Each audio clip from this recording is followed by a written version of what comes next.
Astaghfirullah. Assalamualaikum warahmatullahi wabarakatuh.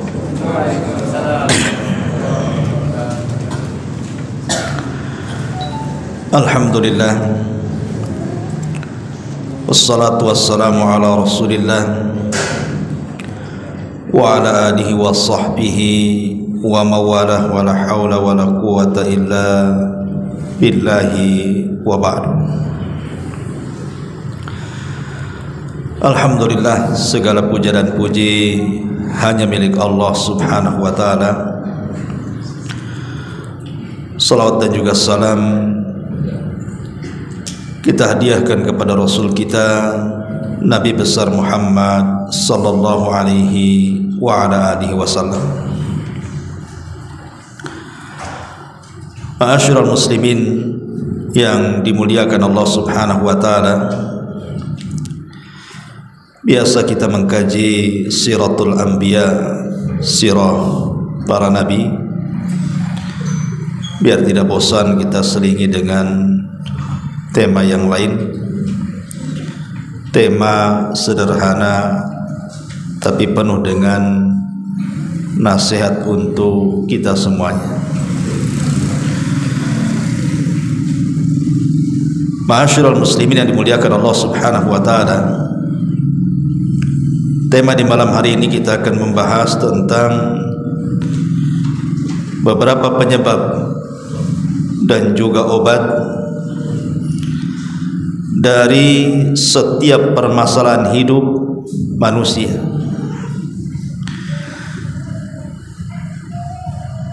Kita tahu bahwa setiap manusia pasti akan dilanda dengan kebingungan, stres. Itu sebuah kepastian.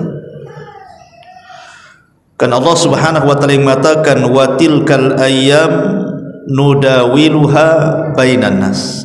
Hari-hari itu diputarkan oleh Allah subhanahu wa ta'ala di tengah-tengah manusia. Jangan lagi kita sekelas Nabi sallallahu alaihi wasallam saja hidupnya diputarkan oleh Allah subhanahu wa ta'ala, terkadang senang, terkadang sedih, terkadang bahagia, terkadang juga gundah gulana. Itulah kehidupan Nabi sallallahu alaihi wasallam. Di permulaan dakwah Nabi sallallahu alaihi wasallam tidak ada satupun manusia yang menghormati Nabi. Itu di permulaan dakwah. Siapa yang menghormati Nabi di permulaan dakwah? Tidak ada. Yang ada justru Nabi sallallahu alaihi wasallam malah diejek, dikatakan gila, dikatakan tukang sihir, dikatakan tukang tenun, pemecah belah, macam-macam. Tetapi seiringnya waktu, setelah hijrahnya Nabi sallallahu alaihi wasallam dari Mekah ke Madinah dan Islam pun menyebar, maka Nabi sallallahu alaihi wasallam dimuliakan dan dihormati banyak manusia. Berawal dari dihinakan, berakhir dengan dimuliakan. Begitu hidup manusia. Ada yang tadinya hina menjadi mulia, ada pula terbalik yang tadinya mulia menjadi hina. Seperti Abu Lahab, Abu Jahal, itu orang mulia di zaman jahiliyah. Tapi ketika menolak Islam menjadi hina mereka. Ma'asyiral muslimin yang dimuliakan Allah azza wa jalla, apa saja penyebab-penyebab seseorang itu menjadi banyak berpikir, melamun, sedih, stres gitu ya? Apa saja penyebabnya dan apa obatnya? Yang pertama, ulama mengatakan biasanya alhammu sababuhu ad-dainu. Biasanya orang bingung, orang stres, orang banyak pikiran itu disebabkan banyak hutang, disebabkan hutang.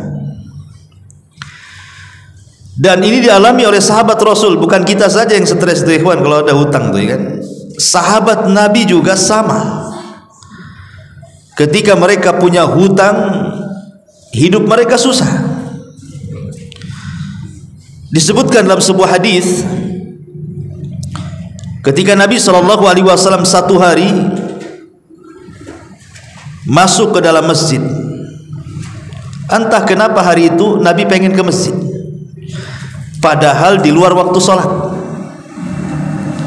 Ada yang mengatakan di waktu duha. Waktu duha itu orang lagi sibuk-sibuknya bekerja tuh. Jarang orang ke masjid itu. Yang di pasar, yang di kebun, yang di kantor, yang di jalan. Biasanya waktu-waktu duha itu jarang orang ke masjid itu, karena memang bukan waktu sholat. Entah kenapa Nabi SAW digerakkan di waktu duha itu ingin masuk dalam masjid. Rupanya setelah masuk ke dalam masjid, dia mendapatkan seorang laki-laki namanya Abu Umamah radhiyallahu anhu sedang berada di pojok masjid, menengadahkan kedua tangannya ke langit seraya berdoa kepada Allah Azza wa Jalla, dan di raut mukanya penuh dengan kesedihan. Jadi Nabi SAW bertanya, "Ya Aba Umamah, mali araka jalisan fil masjid fi ghairi waqti salah." Wahai Aba Umamah, ada apa dengan kamu? Kenapa kau duduk di masjid di luar waktu salat? Maka Abi Umamah radhiyallahu an mengatakan, "Humumun lazimatni wa duyunun ya Rasulullah." Humumun lazimatni wa duyunun ya Rasulullah. Bingung wahai Rasul, dan banyak hutangku yang menjadikan aku ke masjid. Lihat bagaimana sahabat Abi Umamah ketika banyak masalah larinya kemana? Ke masjid. Kemudian dia melaksanakan solat dan berdoa. Begitu harusnya orang banyak masalah itu lari ke masjid, seperti Abi Umamah Al-Ansari ini. Ini antum banyak masalah lari ke Barelang. Ngapain di Barelang? Mancing. Selesai habis mancing masalahnya. Yang ada makin stres. Sudah stres tak dapat ikan kan, double lah stresnya tuh. Pulang pula bocor ban, makin stres. Gitu kan. Jadi sahabat memberikan contoh kalau ada masalah ke masjid, kemudian sholat, kemudian berdoa. Karena buktinya Abi Umamah radhiyallahu anhu setelah dia melaksanakan itu semuanya, rupanya Allah mendatangkan Rasul. Entah kenapa Rasul pengen ke masjid. Siapa yang menggerakkan Rasul? Kalau bukan karena doanya Abu Umamah tuh. Makanya Abu Umamah mengatakan, "Humumun lazimatni wa duyunun ya Rasulullah." Bingung aku wahai Rasul, hutang menumpuk pula aku ni. Kata Nabi SAW, "Afala uallimuka kalaman idza qultahu adhhaballahu hammaka wa qadha anna dainak." Wahai Abu Umamah, maukah ku ajarkan kepadamu satu ucapan yang engkau kalau mengucapkannya dan mendawamkannya, ku jamin Allah akan hilangkan kebingunganmu dan Allah akan lunaskan hutang-hutang. Oh, dengan senang hati Abu Umamah radhiyallahu ini yang ditunggu-tunggu. Bala ya Rasulullah, tentu wahai Rasul, kalimat apa itu? Ajarkan kepadaku. Maka Nabi SAW mengatakan, "Qul idza asbahta wa idza amsayta Allahumma inni a'udzubika minal hammi wal hazan wa a'udzubika minal ajzi wal kasal wa a'udzubika minal jubni wal bukhl wa a'udzubika min ghalabati daini wa qahri rijal." Kata Nabi SAW, "Ya Aba Umamah, kalau engkau berada di pagi hari atau di sore hari, teruslah ucapkan kalimat ini. Allahumma ya Allah, inni a'udzubika minal hammi wal hazan." Aku berlindung kepadamu dari kebingungan dan kesedihan. Wa a'udzubika minal ajzi wal kasal, dari kelemahan dan kemalasan. Wa a'udzubika minal jubni wal bukhli, dan aku berlindung darimu dari pengecut dan juga kebakhilan. Wa a'udzubika min ghalabati daini wa qahrir rijal, dan aku berlindung kepadamu ya Rabb untuk sampai dikalahkan hutang atau dikalahkan manusia kepadaku. Kan pendek, Allahumma inni a'udzubika minal hammi wal hazan wa a'udzubika minal ajzi wal kasal wa a'udzubika minal jubni wal bukhl wa a'udzubika min ghalabati daini wa qahri rijal. 8 perkara. Kalau engkau mengucapkan di pagi hari dan juga sore hari, kata Rasul, kebingunganmu hilang, hutangmu terlunasi. Lupanya diamalkan betul nih sama Abu Umamah ini. Doa ini setiap pagi dan sore diamalkan betul. Apa kata dia? Fakultu dzalika fa adhaballahu ta'ala hammi wa ghammi wa qada daini. Setelah aku amalkan kalimat itu, hilanglah stresku, hilanglah bingungku, dan terlunasilah hutang-hutangku. Rawahu Abu Dawud. Maka ini yang pertama yang menyebabkan orang bingung itu adalah hutang. Makanya ada istilah hutang itu membuat orang tidak bisa tidur malam dan membuat hilang di siang hari. Malamnya bingung, siangnya hilang. Itu orang punya hutang biasanya gitu. Coba saja antum dihutangi uangnya, kemudian kita cari tuh, sudah waktu temponya tuh, siang-siang nggak ada dia di rumah tuh, entah sembunyi di kolong ranjang, pokoknya nggak ada lah, ya kan? Pergi dia, nanti malam-malam tuh ada, itu pun udah bingung dia. Makanya kenapa Nabi SAW mencela soal utang piutang itu, dan tidak dianjurkan umat Islam itu untuk berhutang. Boleh berhutang itu kalau terpaksa, dan harus membayar hutang-hutangnya. Sebab salah satu yang menjadikan orang stres itu gara-gara hutang piutang. Maka niatlah kepada Allah untuk membalasnya, untuk membayarnya, dan jangan lupa sering-seringkan membaca doa ini yang diajarkan oleh Nabi kepada Abi Umamah. Ini yang pertama. Kemudian yang kedua yang menyebabkan seseorang itu stres, bingung adalah alhammu sababuhu at-tafkiru fil mustaqbal. Bahwa bingung itu disebabkan karena terlampau banyak mikir sesuatu yang akan berlaku, sesuatu yang akan terjadi, sesuatu yang akan datang. Dia bingung loh, udah dipikirkan loh hari ini tuh. Terutama kalau bicara masa depan itu biasanya bicara masalah pekerjaan tuh, atau masalah anak-anak. Apa yang harus saya makan besok, kira-kira pendidikan anak saya gimana, stres dibuatnya tuh. Ma'asyiral muslimin yang dimuliakan Allah Azza wa Jal, ingat bahwa kalau itu soal pekerjaan, maka itu bicara soal rizki. Dan kalau soal rizki itu ikhwan, rizki itu sesuatu yang sudah ditakdirkan dan sesuatu yang sudah dicatat lagi.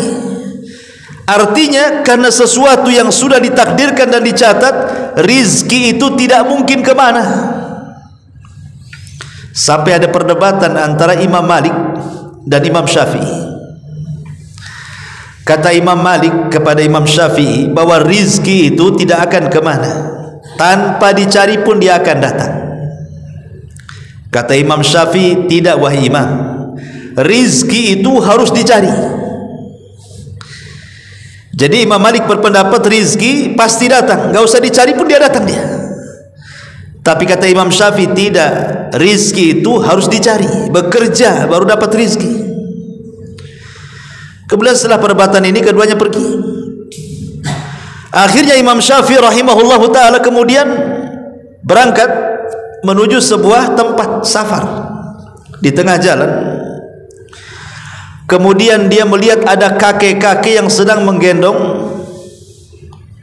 menggendong satu karung kurma, dan kakek itu sudah tua, berat, ya, kayaknya berat kali dia gendong satu karung kurma itu. Jadi oleh Imam Syafi'i rahimahullah ta'ala, karena kasihan, ditolonglah kakek itu. Kemudian separuh kurmanya dibawa dia, sampailah ke pasar. Kemudian sebagai imbalannya kakek ini pun memberikan beberapa kurma yang dibawanya. Dari sini Imam Syafi'i punya hujah bahwa yang namanya rezeki itu harus kerja. Sebab kalau seandainya dia tidak membawakan kurmanya kakek itu, mana bisa dia dapat upah kan? Jadi dia ingin jadikan dalil kepada Imam Malik itu, dibawanya kurma upah itu. Kemudian datang kepada Imam Malik, kemudian mengatakan, ya Imam, sudah saya katakan bahwa rizki itu harus kerja. Buktinya nih, saya dapat kurma setelah saya membantu orang tua. Gini saja wahai Imam, ini saya bagi dua, ini untukmu dan ini untukku. Kata Imam Malik, rizki itu tak payah kerja. Buktinya saya tak kerja dapat kurma. Saya lo tak kerja kamu kasih kurma saya mana yang benar kan itu? Imam Syafi'i mengatakan kerja dulu baru dapat rizki. Kata Imam Malik tidak, buktinya saya diam saja dapat kurma katanya. Kau yang kasih katanya kan. Artinya dari sini ma'asyiral muslimin yang dimuliakan Allah azza wa jalla, terkadang ada rizki itu yang harus dicari, terkadang ada yang datang sendiri. Itu maksudnya. Seperti ada dulu pernah saya ceritakan, ada seorang bersaudara, dua orang bersaudara, kakak beradik. Adiknya pemalas, nggak mau dia cari uang. Yang bekerja kakaknya memang luar biasa rajinnya. Akhirnya kemudian kakaknya ngomong sama adiknya, kalau engkau ingin makan kerja. Kata adiknya, bukankah rizki Allah itu tak kemana? Dan saya tidak akan diwafatkan oleh Allah kecuali sempurnakan rizkinya. Kemudian kakaknya marah-marah sama adiknya, kemudian pergi. Dasar gila kamu katanya. Tunggu saja kelaparanmu katanya, kalau kau gak kerja katanya. Akhirnya kakaknya berangkat. Di tengah jalan rupanya ada mangga, ada pohon buah-buahan jatuh, kemudian berserak di jalan. Dalam bahasa fikih namanya luqatah. Ya, barang-barang jatuh diambil. Ketika dia melihat makanan itu, dia terpikir dengan adiknya, kasihan juga katanya. Bagaimanapun tuh adiknya tuh. Kemudian balik lagi membawa luqatah itu, membawa buah yang jatuh itu sambil dilempar. Hah, makan ini katanya. Habis itu kau kerja katanya. Apa kata adiknya? Kan sudah aku bilang bahwa rizki Allah itu tak kemana. Buktinya aku tak kerja dapat mangga katanya. Bayangkan. Subhanallah. Artinya bahwa rizki Allah itu pasti ada. Tapi bagaimanapun ya, tidak boleh orang itu hanya menyandarkan dengan doa saja. Seorang muslim harus bekerja. Tapi yang ingin saya katakan bahwa rizki Allah lah, itu tidak mungkin kemana, karena Allah sudah mentakdirkan setiap manusia itu dengan rizkinya. Lalu kalau seandainya manusia sudah ditakdirkan dengan rizkinya, ngapain anda bingung? Ngapain anda sedih? Sampai ada orang yang bunuh diri gara-gara ekonomi. Mana akalnya? Dibunuhnya dia, dibunuhnya anak-anaknya, kemudian ditaruhnya surat di situ. Kemudian alasannya apa? Faktor ekonomi. Emangnya yang ngasih makan anakmu itu kamu? Bukan. Yang ngasih makan anak kita itu Allah. Ya, lewat tangan kita. Tapi semua datang dari Allah Subhanahu wa taala. Nahnu narzuqukum wa iyyahum. Kami yang kasih rezeki kalian dan kami yang kasih rezeki anak-anak kalian. Wa ma min dabatin fil ard illa 'ala Allah rizquha. Tidak ada satupun binatang yang melata kecuali rizkinya sudah diatur. dahulu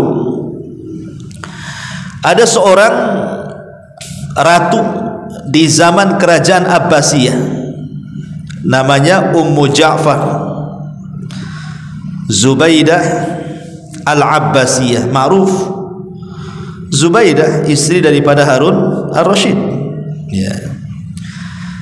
Jadi Zubaidah ini seorang dermawan, wanita yang sangat dermawan. Jadi adalah orang buta, sama-sama dua orang. Ada dua orang buta, dua-duanya buta.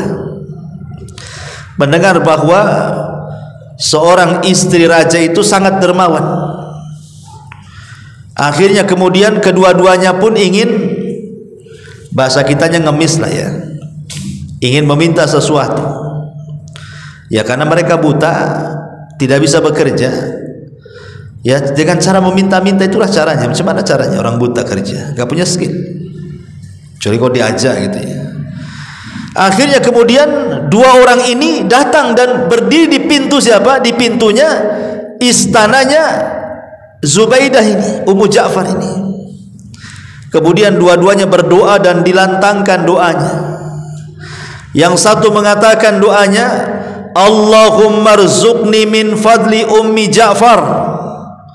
Ya Allah, berikan rizki kepadaku atas kemurahan Ummu Ja'far, maksudnya Zubaidah. Dan yang satu mengatakan, Allahumma rzuqni min fadlika ya Rabb. Ya Allah, berikan rizki kepadaku dari kemurahanmu ya Allah. Yang satu berdoa kemurahan Ummi Ja'far, yang satu berdoa kemurahan Allah. Bedanya, doanya beda ya. Jadi doa itu terdengar oleh Zubaidah ini, Ummu Ja'far ini. Doa keduanya, yang satu berdoa meminta karunia Allah, yang satu meminta karunia Ummu Ja'far. Akhirnya Ummu Ja'far ini membuat siasat. Dengan cara apa? Orang yang berdoa, ya Allah berikan rizki kepadaku atas kemuliaanmu, hanya dikasih 2 dirham, dikasih uang 2 dirham. Adapun yang satunya yang mengatakan, ya Allah berikan rizki kepadaku atas kemurahan Ummi Ja'far, diberi ayam. Tapi dalam ayam itu diisi 10 dirham. Dia nggak tahu kalau dalam ayam itu ada 10 dirhamnya tuh. Begitu setiap hari. Kalau dia berteriak, ya Allah berikan rizki atas kemuliaanmu, dikasih 2 dirham. Yang satunya mengatakan, ya Allah berikan rizki atas kemurahan Ummu Ja'far, dikasih ayam. Tapi dalam ayam itu ada uang 10 dirham setiap hari, sampai 10 kali. Celakanya nih, yang dapat ayam ini tidak tahu dalam ayam ini ada uang 10 dirham. Jadi setiap dapat ayam, dia ngomong sama kawannya yang dapat 2 dirham, belilah ayam saya, katanya. 2 dirham saja nggak apa-apa. Akhirnya tiap hari dapat ayam, dijual 2 dirham, dijual 2 dirham. Dia tidak tahu kalau dalam ayam itu ada 10 dirham. Jadi enak tuh yang kawannya itu, dapat ayam dapat 10 dirham, yang satunya dapat 2 dirham saja kan gitu ya. Jadi setelah 10 kali marah nih Ummu Ja'far Zubaidah ini, dan mengatakan kepada yang dapat ayam itu, kamu ini gimana? Kamu sudah 10 kali loh kesini teriak-teriak, ya Allah berikan rizki kepadaku atas kemurahan Ummu Ja'far. 10 kali kau kesini, tidakkah kurang? Sudah ku kasih ayam, ku kasih pula kau 100 dirham, katanya. Bingung pengemis ini, mana ada 100 dirham katanya, yang ada kasih ayam saja katanya. Dia tidak tahu, kata Ummu Zainab tuh, Ummu Ja'far, tidakkah kau tahu fulan, bahwa dalam ayam itu ada 10 dirham setiap hari ku kasih di situ. Tapi lihat kawanmu tidak pernah berteriak-teriak. Dia hanya berdoa, ya Allah berikan rizki diriku. Dia meminta kepada Allah, tapi engkau meminta kepada aku. Lihat hasilnya. Yang minta kepada Allah dapat 10 ekor ayam, 100 dirham. Yang satu meminta atas kemurahan Ummu Ja'far, dapat 20 dirham saja. Ma'asyiral muslimin yang dimuliakan Allah Azza wa Jalla, dari sini kita tahu bahwa meminta kepada Allah, Allah senang. Tapi meminta kepada manusia, Allah murka, manusia murka.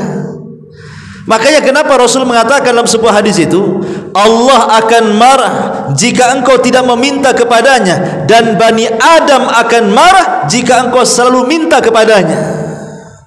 Jadi Allah akan marah kalau engkau tidak minta kepadanya, tapi Bani Adam akan marah jikalau engkau selalu meminta kepadanya. Coba saja, datang ke tetangga, pertama pinjam sendok, pinjam garpu, pinjam pisau, pinjam bawang, dikunci itu rumahnya tuh. Dia lagi, marah dia kan, padahal itu minta yang remeh kan, minta garpu, minta garam, itu kan remeh. Tapi kalau hari-hari minta kan, kamu ini siapa? Suami bukan, istri bukan kok. Saya minta-minta saja. Bagus kok ke lampu merah saja.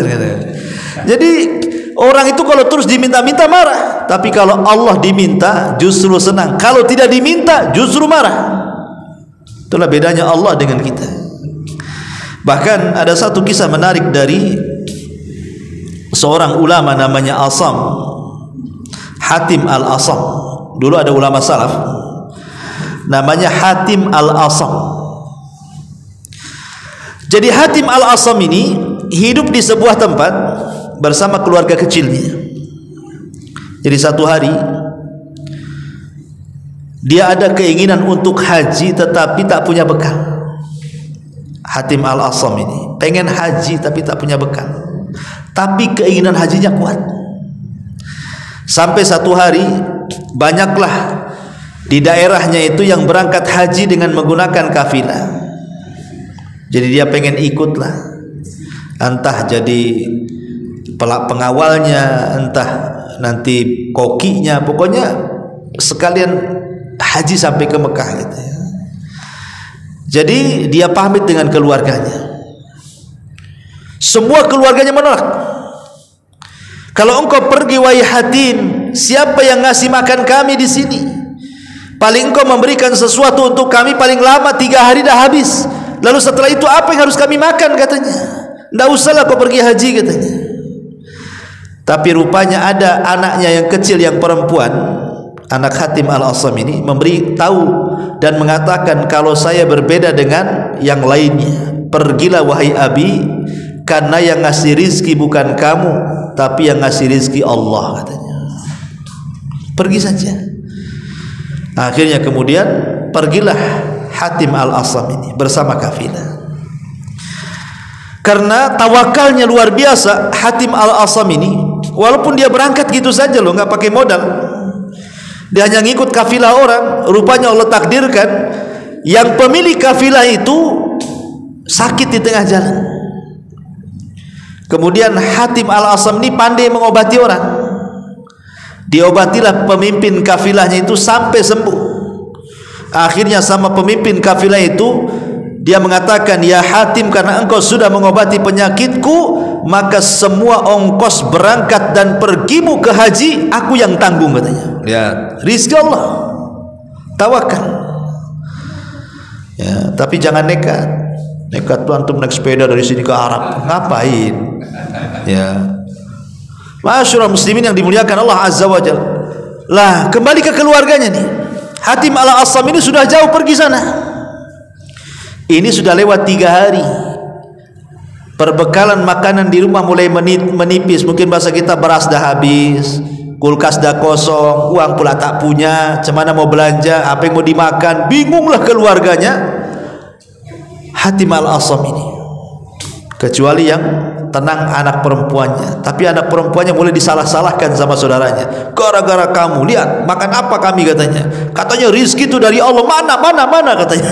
Akhirnya streslah dibuatnya anak perempuan yang tawakal itu. Akhirnya anak perempuan ini berdoa kepada Allah.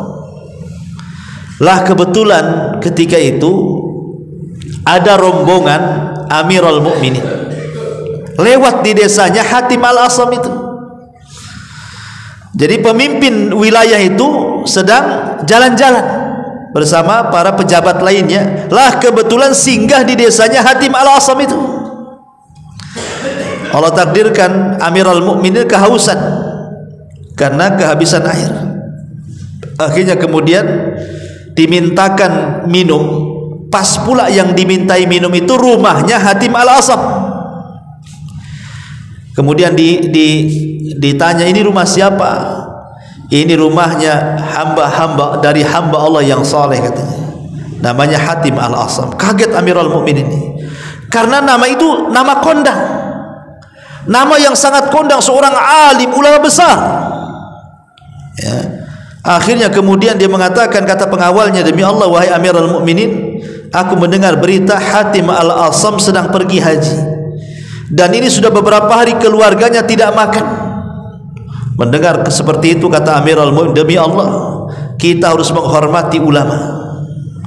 Dia sedang pergi haji dan keluarganya kelaparan. Kalian para pejabat harus mengeluarkan uang kalian masing-masing, kita sumbangkan kepada Hatim Al-Asam dan keluarganya. Subhanallah. Akhirnya dikeluarkan, mau tidak mau pejabat yang lain, karena yang minta presiden. Akhirnya nyumbanglah. Subhanallah. Akhirnya rumah itu penuh dengan harta. Ya. Kuasa siapa ngirim Amirul Mukminin lo ngasih uang itu ke Hatim Al-Asam? Itu kuasa Allah. Lalu apa yang disedihkan dari memikirkan kerja, memikirkan rizki? Juga rizki sudah diatur kok. Sudah diatur kemarin loh, waktu corona. Waktu corona kemarin itu kan perusahaan banyak yang gulung tikar kan, jatuh sana jatuh sini. Tidak boleh orang keluyuran pun tak boleh. Tapi setelah corona lewat, gemu-gemu antum. Siapa yang ngasih makan waktu corona antum tuh? Nggak ada. Orang mati ya mati karena kena corona, bukan kelaparan. Ya kan? Nah dari sini ma'asyiral muslimin, lalu apa yang disedihkan kalau orang kemudian gara-gara rizki kemudian terpikir rizki sudah ditakdirkan, karena hamba itu tidak mungkin diwafatkan kecuali disempurnakan rizkinya. Ya. Lalu apa yang dibingungkan dari rizki? Atau mungkin bingung anak-anak di zaman sekarang kan kadang-kadang anak-anak tuh yang jadi stres orang tua tuh. Sekolahkan sini nakal, sekolahkan di situ nakal. Dia pikir nanti akan jadi apa nak kau di masa depan nih, katanya. Stres lagi gara-gara anaknya. Ikhwan, sesuatu yang belum terjadi tidak perlu dipikirkan. Sesuatu yang belum terjadi enggak usah dipikirkan. Yang ada saja dihadapi. Kalau memang anak kita ini hari ini memang nakal, gimana solusinya? Arahkan supaya minimalnya kalaupun tidak 100% bisa menghilangkan kenakalannya, tapi dikurangi. Gimana caranya? Arahkan ke agama. Karena begini ikhwatu fiddin, muliakan Allah Azza wa Jalla. Dulu kita tahu bahwa imam-imam dunia itu, imam-imam dunia rata-rata terlahir yatim, ikhwan. Contoh Imam Hambali, Imam Ahmad. Imam Ahmad ibn Hambal itu anak yatim. 2 tahun ditinggal mati ayahnya. Kemudian Imam Syafi'i rahimahullahu ta'ala juga yatim. Imam Syafi'i itu anak yatim. Sudah yatim miskin lagi Imam Syafi'i itu. Lahir di Palestina, kemudian hijrah kembali ke kampungnya di Mekah. Kemudian ditarbiyah sama ibunya sampai hafal Quran di tangan ibunya itu Imam Syafi'i itu. Kemudian juga Imam Ibnu Katsir, juga anak yatim Ibnu Katsir itu. Sejak kecil yang merawat ibunya. Kemudian Imam Bukhari pernah mengalami kebutaan lagi. Imam Bukhari itu waktu bayi dia buta tuh. Ibunya berdua dalam mimpinya berjumpa Nabi Ibrahim. Kemudian kata Nabi Ibrahim, anakmu sembuh. Ketika ibundanya Imam Bukhari terbangun, tengok anaknya betul-betul sembuh, karomah. Ya. Jadi kalau kita lihat bahwa sesuatu yang kita tidak menduga di masa kecil, rupanya ketika sudah besar menjadi ulama-ulama terkenal kan, ulama-ulama dunia kan. Siapa yang tahu Imam Syafi'i kecil akan menjadi Imam Syafi'i besar? Kan tidak tahu. Sebagaimana anak antum nanti akan jadi apa loh, juga antum tidak tahu. Dulu saja antum kecil, sekarang antum di sini jadi begini, kan antum tidak tahu kalau jadi begini kan. Yang satunya jadi begitu tuh. Kan gitu ya. Oh, rupanya cita-cita anak itu dulu pengen jadi begini loh, kok jadi begitu katanya. Kita tidak tahu masa depan kita saja waktu kecil sampai sekarang sudah tua loh, tidak tahu masa depan rupanya jadi seperti ini. Lah anak-anak kita pun sama, kita tidak tahu masa depan mereka seperti apa. Cuman kita berdoa kepada Allah, mudah-mudahan Allah berikan terbaik saja kepada mereka. Yang penting kita ini berusaha, kemudian berdoa, bertawakal kepada Allah Azza wa Jal, dan terus memotivasi anak kita ini mudah-mudahan menjadi minimalnya menjadi anak yang soleh. Itulah intinya orang tua, supaya kalau kita sudah mati dia yang mendoakan kita. Nah, ini perkara yang kedua, ikhwan. Ya, ma'asyiral muslimin yang dimuliakan Allah Subhanahu wa taala, yang membuat orang bingung itu adalah biasanya sesuatu yang terkait dengan masa depan. Entah urusan kerja, entah urusan anak, kan begitu. Ataupun yang ketiga, biasanya orang bingung itu, ikhwan, masalah apa lagi? Biasanya masalah dakwah. Dan itu yang biasa dihadapi oleh para duat. Ya, seperti saya atau yang seprofesi lah, para pendakwah. Biasanya menjadi sebuah bingung apabila banyak tantangan dan rintangan. Kita lihat, ya mungkin alhamdulillah saya sih nggak begitu ya mendapatkan rintangan. Tapi kalau dengar kawan-kawan yang di daerah-daerah, di desa-desa, kadang-kadang mereka berdakwah itu sampai di demo, kan itu ya, tantangan mereka itu dicaci, dihina, dicap sesat, macam-macam lah, dituduh macam-macam. Ya, tentu ini tantangan tersendiri dalam berdakwah itu. Tetapi ma'asyiral muslimin yang dimuliakan Allah Azza wa Jalla, seorang dai harus kuat. Antum kalau jadi dai harus kuat. Harus kuat dari omelan orang, harus kuat dari fitnah orang, harus kuat dari ghibah orang, harus kuat dari cacian makian orang. Karena itu konsekuensi dakwah.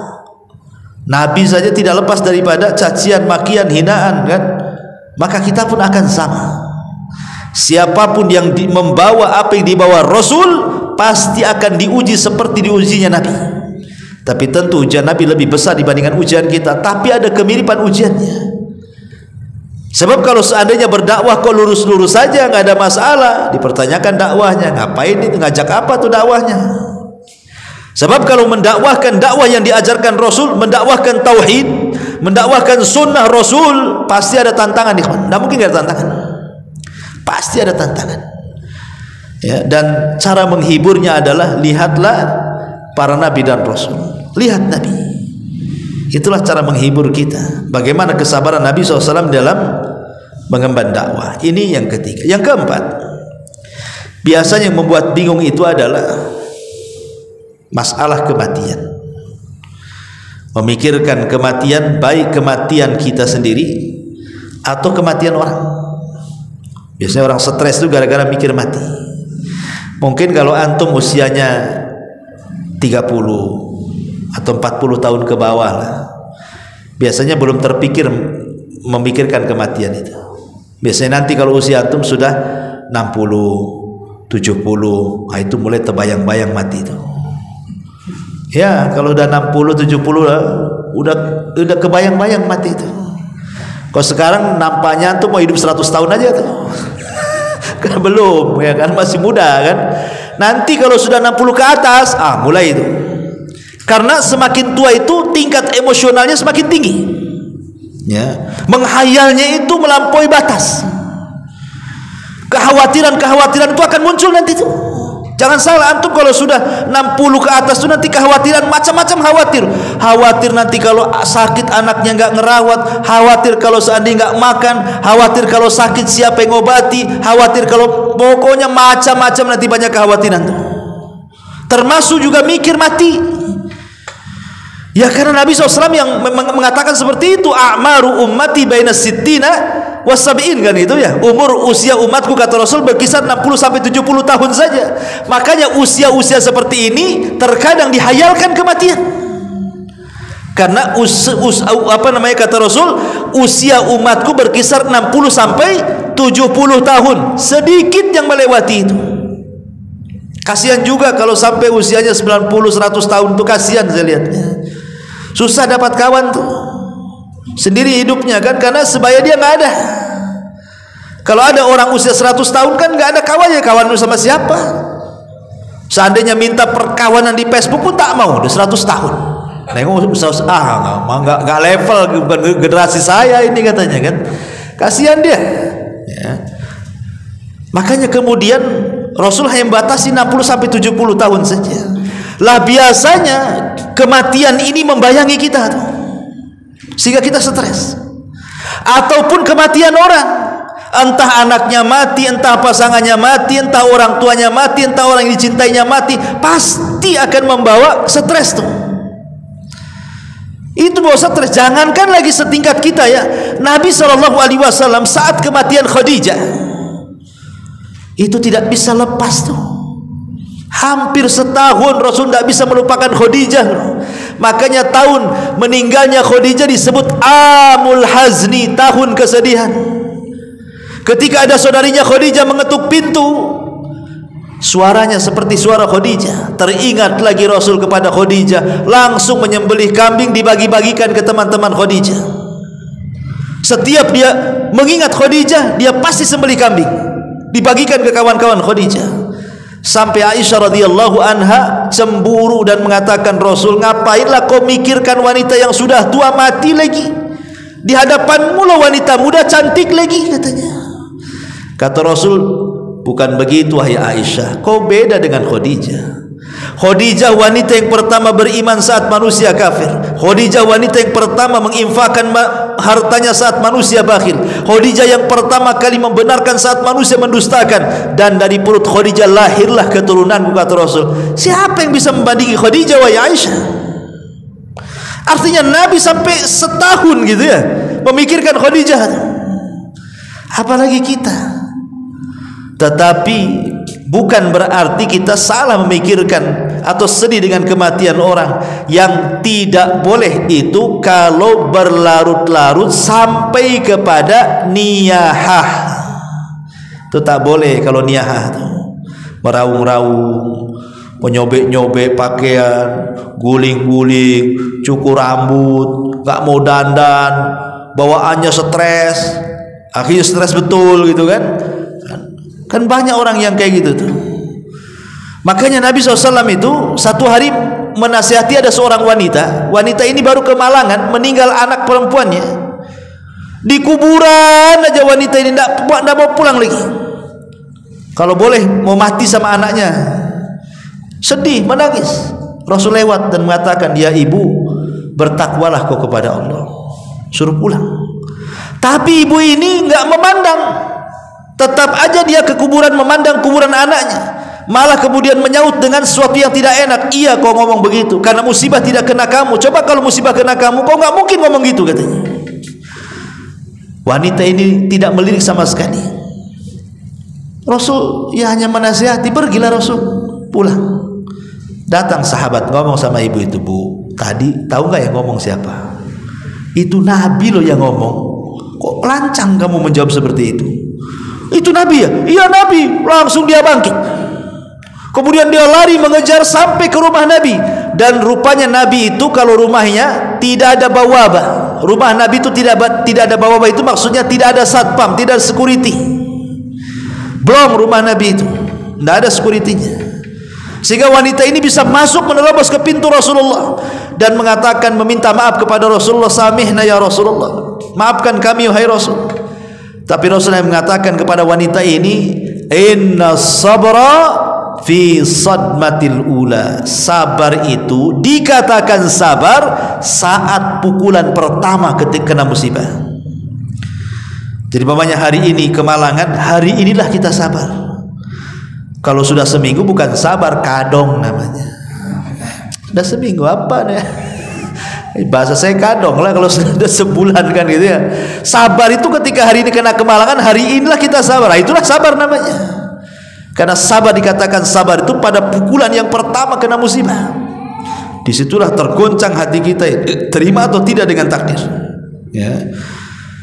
Yang terakhir, ya juga yang bisa menjadikan kita banyak berpikir dan begitu seterusnya, ya adalah sebabnya mungkin bagi orang-orang yang sudah tua gitu ya, disebabkan karena penyakit. umumnya orang stres itu, dan yang banyak disebabkan gara-gara penyakit yang ada di badan. Mungkin stroke, akhirnya terbaring, ya kan? Mungkin kena gula, akhirnya luka tidak sembuh-sembuh. Mungkin kolesterol, asam urat, macam-macam penyakit itu. Kalau orang itu tidak punya iman, ikhwan, lihat, kebanyakan mereka putus asa. Padahal penyakit badan itu berbeda dengan penyakit hati. Kalau kita bisa sabar menghadapi penyakit badan, habis dosa kita, tinggi derajat kita, dan Allah hadiahkan pahala kita. Tapi kalau penyakit hati, jangan dirawat, makin banyak dosa. Hasad dirawat, ngapain hasad dirawat? Ya kan, dendam dirawat, ya, apalagi ya, dendam, kemudian marah dirawat, dengki dirawat, makin banyak dosanya. Jadi kalau semakin lama penyakit bersarang di hati, semakin banyak dosanya. Tapi penyakit semakin lama bersarang di badan, makin hilang dosanya. Itulah bedanya, ya. Kalau makin lama penyakit di badan, makin hilang dosa kita kalau sabar. Ya, kalau sabar, karena rata-rata kalau nggak ada iman nggak sabar biasanya kan itu. Ya. Tapi kalau penyakit hati lama-lama di hati, banyak dosa kita. Artinya bahwa kalau kita diuji dengan penyakit, dan semua orang pasti terkena penyakit, cuman ada yang belum waktunya saja. Nanti antum-antum yang muda-muda itu akan merasakan itu. Allah kurangi nikmat kita itu pasti ada waktunya. Allah sedikit-sedikit kurangi nikmatnya itu.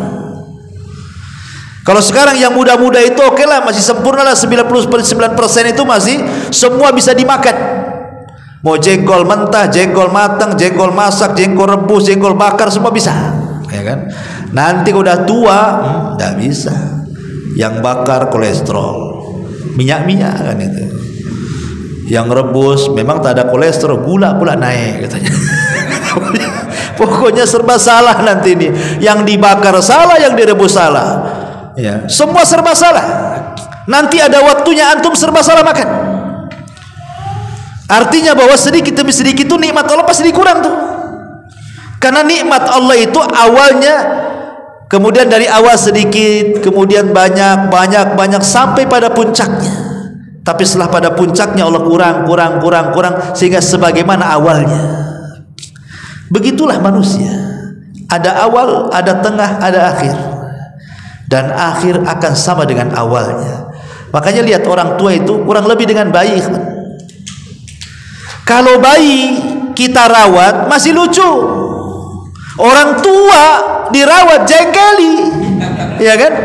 Nah, tapi memang harus sabar. Justru disitulah pahalanya. Ya. Kalau anak kecil, kita punya anak kecil nih dirawat, dia sakit, pengen hidup, jangan sampai mati. Kalau orang tua nih sakit, kapan matinya ini gitu. Kan gitu ya. Itulah bedanya kita merawat anak bayi dengan orang tua tuh. Tapi nanti akan ada masa-masanya seperti itu. Itu yang dikhawatirkan orang sudah tua ini. Kalau saya sakit cemana. Jadi apa tidak positif cara berpikirnya itu, negatif sama cucu-cucunya, sama anak-anaknya itu. Ya kayaknya mau atau mati aja kayaknya di orangnya. Karena orang tua itu sensitifnya luar biasa. Dan itulah anak harus sabar. Makanya pentingnya kita mendidik anak yang soleh dan soleh itu, supaya ketika kita sudah tua, mereka paham tanpa harus diminta. Karena sehebat apapun anak itu berbuat baik kepada orang tua, tidak mungkin sebanding berbuat baiknya orang tua kepada kita. Nggak akan ada ceritanya. Makanya di zaman dulu, di zaman Umar bin Khattab radhiyallahu anhu mengatakan, ya Amirul Mukminin, saya sudah persis seperti orang tuaku berbuat baik kepadaku. Dulu orang tuaku yang menceboki aku, sekarang aku yang menceboki dia. Dulu orang tuaku yang menyuapi aku dan memberikan minum kepadaku, aku sekarang yang meminumi dan menyuapinya. Pokoknya apapun yang dilakukan orang tua, ku lakukan. Cukupkah wahai Amirul Mukminin? Kata Umar, tidak. Tidak. Karena orang tuamu ketika merawat dirimu diharapkan kehidupan, tapi engkau merawat orang tuamu diharapkan kematiannya, kan gitu. Coba kan antum nih, pamannya nih, orang tua sakit, antum sudah berusaha masukkan rumah sakit mana di sini, antum harus jual mobil, jual rumah, jual tanah, ujung-ujungnya mati juga. Apa kata antum itu? Memang sudah waktunya, kan gitu ya. Mau diapakan lagi, udah waktu, udah tua juga kan gitu ya. Tapi kalau antum punya bayi, antum usahakan disembuhkan itu, kemudian meninggal, rasanya itu sedihnya nggak ada. Nah kalau bagus aku aja yang mati, itu kalau bayi itu ya. Tapi kata-kata itu nggak ada sama orang tua ya, nggak ada yang mengatakan Pak aku aja yang mati gitu ya. Nggak ada. Itu sudah waktunya katanya. Memang udah waktunya meninggal, mau diapakan lagi katanya. Udah tua juga ya. Kasihan juga kalau hidup katanya. Masih kasihan kalau hidup, dibayangkan. Itu kan lebih baik mati namanya. Ada lah orang yang bahasanya kok kayak gitu ya. Jadi intinya bahwa lah kematian ini sesuatu yang dipikirkan. Tetapi kalau kita melihat manusia terbaik Nabi SAW itu juga ditimpa dengan ujian kematian. Saat di perut ibunya dia sudah yatim, meninggal ayahnya. Belum lagi brojol ke bumi, dia sudah yatim. Kemudian brojol ke bumi, baru usianya 6 bulan, 6 tahun, meninggal pula Aminah ibunya, yatim piatu. Baru dia mendapatkan rawatan kakeknya Abdul Muthalib 2 tahun, meninggal lagi lah kakeknya. Bayangkan. Kemudian berpindah kepada Abu Thalib, hidupnya susah. Akhirnya kemudian setelah lama-lama dia pun dapatlah kesenangan menikah dengan Khadijah. Khadijah meninggal pula setelah Hasr, pemboikotan tuh. Kemudian anak-anaknya baru punya anak Abdullah, Qasim dulu belum usia genap setahun dan meninggal. Kemudian Khadijah hamil lagi, punya anak Abdullah, itu setelah diangkat jadi nabi itu meninggal lagi. Kemudian punya anak laki-laki lagi Ibrahim, tapi dari Maria Kiptiah, meninggal lagi. Kemudian anak perempuannya meninggal, Rasul masih hidup. Zainab meninggal, Rasul masih hidup. Ruqayyah meninggal, Rasul masih hidup. Ummu Kulsum meninggal, Rasul masih hidup, kecuali Fatimah. Fatimah meninggal setelah Rasul meninggal 6 bulan. Tapi semua anak-anak Rasul meninggal saat Rasul masih hidup, baik anak laki-lakinya atau anak perempuannya. Coba bayangkan, anak laki-lakinya tiga-tiganya meninggal di waktu bayi, anak perempuannya tiga-tiganya meninggal ketika Rasul masih hidup. Sebelumnya ayahnya meninggal, ibunya meninggal, kakeknya meninggal, pamannya meninggal. Ingat, kalau antum cerita kesedihan orang meninggal, Rasul harusnya orang yang paling sedih, tapi dia orang yang paling sabar untuk dijadikan contoh bahwa semua orang itu pasti meninggal. Kalau anda pernah meninggal anak, Rasul pernah meninggal anak. Anda pernah meninggal istri, Rasul meninggal istri. Anda pernah meninggal orang tua, Rasul meninggal Rasul. Apalagi alasan kita ya. Tetapi yang paling sedih bagi Rasul itu adalah 2 kematian. Pertama Khadijah, yang kedua Ibrahim, putra beliau. Sampai-sampai dia menangis 3 hari Rasul itu karena kematian Ibrahim. 3 hari menangis. Ketika Abdurrahman ibn Auf bertanya, ya Rasul, kenapa kau menangis? Bukankah kau yang melarang tidak boleh meratap? Kata Rasul kepada Abdurrahman ibn Auf, ya Abdurrahman, ini bukan ratapan, ini tangisan rahmat, tangisan kasih sayang orang tua kepada anak. Wajar saya menangis karena beratnya saya berpisah dengan Ibrahim, maksudnya putra Maria Al-Qibtiyah. Wallahu a'lam bishawab. Ikhwatu fillah, muliakan Allah Subhanahu wa taala, mudah-mudahan ada manfaatnya. Ini nasihat saja. Tutup dengan doa kafaratul majlis. Subhanakallahumma bihamdika asyhadu an la ilaha illa anta astaghfiruka wa atubu ilaik. Allahu ta'ala. Assalamualaikum warahmatullahi wabarakatuh.